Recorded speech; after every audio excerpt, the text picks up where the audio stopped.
everyone. Welcome to another episode of Nate's DIY Gardening. Today we're going to talk about tomato blight that happens on tomato plants. So tomato blight are spores that get on your tomato plants and then they turn your leaves kind of like a spotty brown, red, then yellow, and then they'll die off.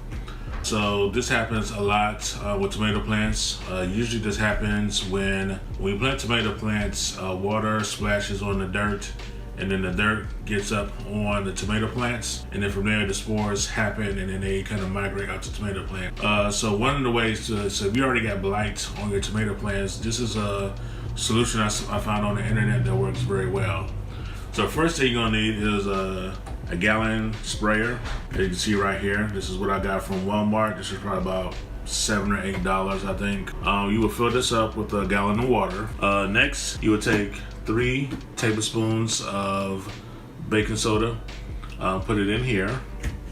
And then next, you will take 1 tablespoon of vegetable oil, put it in here, and then you have a couple of drops of dish washing soap. So this one is more of an eco-friendly type dishwashing soap, so it won't be harsh on your tomato plants. So what you do is you put all those in there together. And you need, like I said, a couple of drops of these, a couple of drops of the dishwashing soap, 1 tablespoon of the vegetable oil, 3 tablespoons of the baking soda. And what you do is then put it all in here. And once you get it in here, you would just, I got something left in here, and you just kind of shake it up to mix it all well together.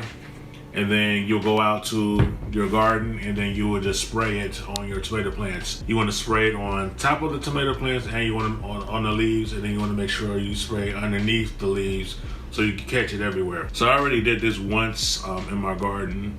They had blight everywhere, and it looks like once you spray it and it's been on there for a couple of days, it's going to look like you almost killed the plant, or it's going to look like it's going to die. But eventually you'll see that it works very well, and it'll get rid of the blight that's already on your tomato plants. So what happens is the blight spores, they are kind of high in pH balance. So what this solution does is change the pH balance of your tomato plants to like a 1 point lower, and with that it will kill off the spores on your tomato plants. So one of the ways to kind of prevent this in the future, so if you plant tomatoes next year, wherever you plant them, so if you plant them in a raised bed, once you plant them in a raised bed, you're going to make sure the entire raised bed is covered in straw. So once I did this for my Roma tomatoes, I planted it. Once I did the treatment, I made sure the bed was covered with straw. I have not seen any blight on my Roma tomato plants. The reason I have to do this again on my regular tomato plants is I didn't cover it with straw, and I'm starting to see blight come up again. So I will do the solution probably sometime later today, mix it in what I already got in there. And then the key to this is when you spray the solution on your tomato plants, you need to make sure it's not going to rain for the next 2 days.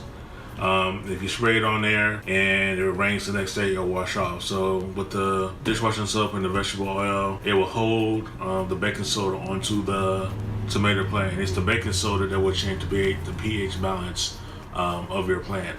So I will probably mix this later today, but I won't be able to spray it today because it's supposed to rain tomorrow and the next day. So I need to find a window where it's not raining for 2 or 3 days, and then I can spray this on my tomato plants, and then everything will be fine. So maybe in another episode I can show you me applying it to my tomato plants so you can see how it looks. But until next time, we'll see you again. If you have not subscribed, please subscribe. I need my subscribers. I think I'm up to 32 right now. So the goal is to get to 100. And then I can, once I get to 100, there's some other things I can do with my YouTube channel. So right now the goal is to get to 100. I'm at about 32. So please subscribe to the channel. Until next time, see you later.